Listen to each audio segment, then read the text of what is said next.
So look, man, we got JJ Redick, we got LeBron, we got the podcast, man. Obviously, the title, JJ, he asked LeBron, what does he think about Bronny? So we're gonna see what he says. Just dropped, I think it was like 45 minutes ago. So I'm gonna jump on it and see what LeBron has to say. And you already know how I feel about it. I already dropped my video about Bronny and the combine and all this stuff, but let's just hear what he has to say. I want to actually start with Bronny. Yeah. This past week, he was in Chicago at the combine, and first of all, I've never met Bronny, but I will say, in all the interviews and LeBron, it's just a question. Calm down. You're doing all these facial gestures and neck grabbing and facial stuff. Calm down. Fine.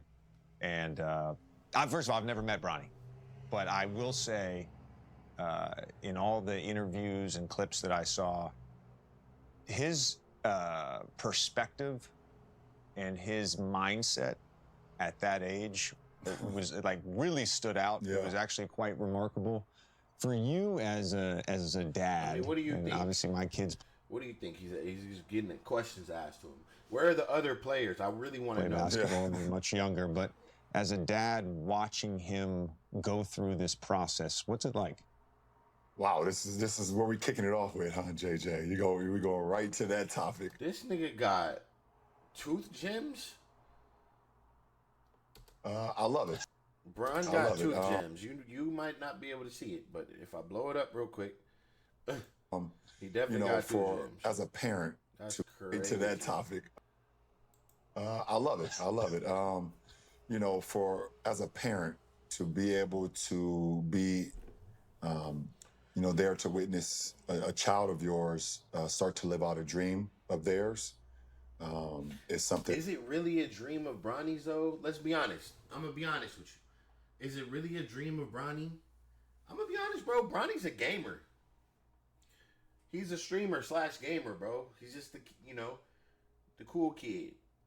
I don't be really seeing too much of Bronny doing I'm not gonna say he doesn't put in work, but I be seeing other kids. There's just a different type of dog. You can tell when you love a sport. That's all you want to do, especially basketball. You're on the court till damn near your parents is calling you to get off the court, like till fucking 10 o'clock at night until the lights shut off.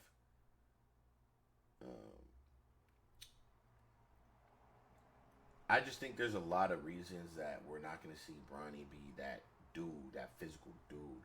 One, the way he was brought up, where he was brought up, the talent he played against when he was growing up, the kids he played against while he was in high school and growing up. It clearly shows.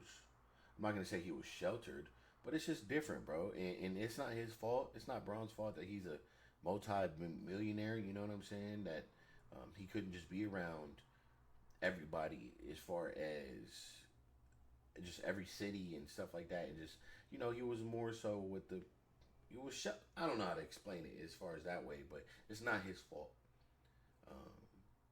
So I don't know, man. I got mixed emotions about Bronny, bro. And Bronny is always talked about, and he's, said, we asked him plenty of times, like, what is your end goal? And his end goal is to be in the NBA. And to see him almost at that moment, for a parent is something that you could just be in awe of, because, I mean, that's what you want your kids to be able to live out their dreams, and whatever that is, whatever, direction they take, you want them to be able to live out their dreams. And for, myself and Savannah to be there and be at the combine this past week in Chicago, to see him out there with other kids that's trying to live out their dream.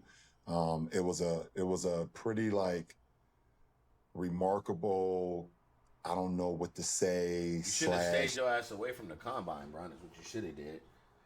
There's no need for you to go to that Cleveland game, and there's no need for you to go to the combine. Leave Bronny alone. Let him do what he's going to do. This is exciting, feeling for our whole family. And I probably know the same feeling for him as well. He had some quotes where he talked about certain players in the NBA that he felt he could play like. Yeah. And I thought it was neat. Because not every 19-year-old kid has that He perspective. knows. Like, yeah, He know he ain't Bron. He know he ain't no damn JJ Redick. Shit. Fuck is we talking about? We not about to sugarcoat shit. I don't give a fuck. I don't give a fuck. I don't give a fuck. Straight up.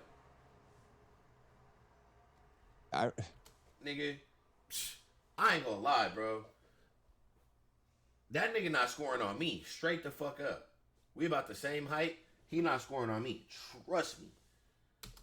most of us, we think we're going to be all-star, Trust. all-NBA from day one, and that's not necessarily how it works for everybody. Let's keep it G, man. Cut the bullshit. I love you, Bronny, but let's keep it straight. You wouldn't even be in this position at all. Keep it real. I'm looking at you, Bron. I know you looking at me. I'm looking straight back at you. Do you talk to him about that? Do you talk to him about who he can be in the NBA? No. Or is he figuring this out on his own? Yeah, I think he's figuring it out. I wanted him to kind of figure it out on his own, where he see himself fit in the NBA, or, where he see, what his comp looks like to see, him mention guys like Derek White, Drew Holiday, a few other guys, Marcus Smart, in our league, Davion Mitchell. These are guys. He is not no damn Marcus Smart. He is not no Marcus Smart. Let's not do that. Guys who come in and for a team that's trying to win championships, a team that wants to win every night, these are the players that you have to have on your team, because it doesn't always show up in the box scores, but it always shows up in the winning plays. And, for Bronny to have that perspective on where he stands today, that's great. And I think that's great for any team to be able to have a 19-year-old kid. Like you said, I know that wasn't my goal.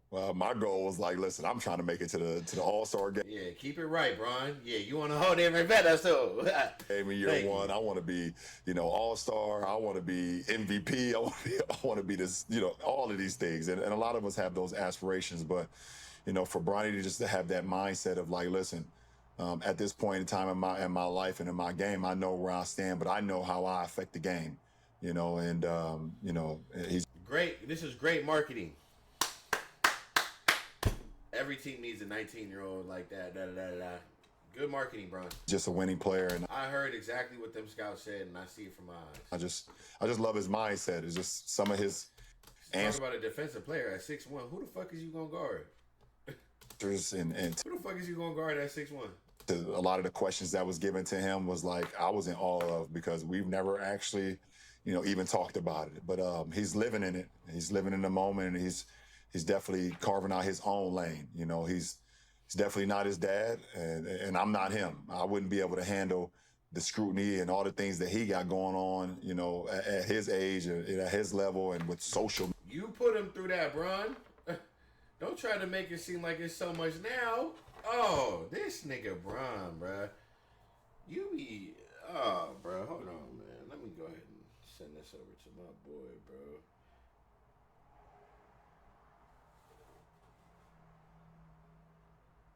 Media, I didn't have social media to deal with when I came in at 18. I did have a lot of scrutiny. I did have a lot of things that was put on my shoulders, but I didn't have, every single day around the clock news coverage, sports shows, things of talking about this particular person every single day. Or you go online or on social media and X and Instagram, and everyone can comment every single day about whatever they want to say, whatever. I didn't have to deal with that. And to see him handle it, with such class and so, just self-awareness and just staying even keel is just a remarkable thing, man. And, super proud of him. Me and Savannah talk about it all the time, how proud of we are of our kids. And, he's the oldest. We always told him from day one, listen, you have to set an example for your brother and your little sister. And he continues to do that. Yeah, I would say that NBA media got a week's worth of content out of sure did. Yeah, well, sure did. Listen, I think they said, well, since your dad's not in the playoffs no more, you know what? We're going to ride your coattail, Bronny James. We can't get your dad to say anything right now. He declined an interview at the Cavs game. We can't get him to say anything. Why was you even at the Cavs game, weirdo? So we're going to stay your ass home, Bron. We're going to use your build your podcast. Yeah, Two you know, champs. we know how There's that- we know how that goes. there's other things. Win. There's other things happening in the NBA world, non-playoff related, that I feel like the NBA media is using as well. Absolutely, you know- absolutely. These two niggas, they funny. I can't even watch this.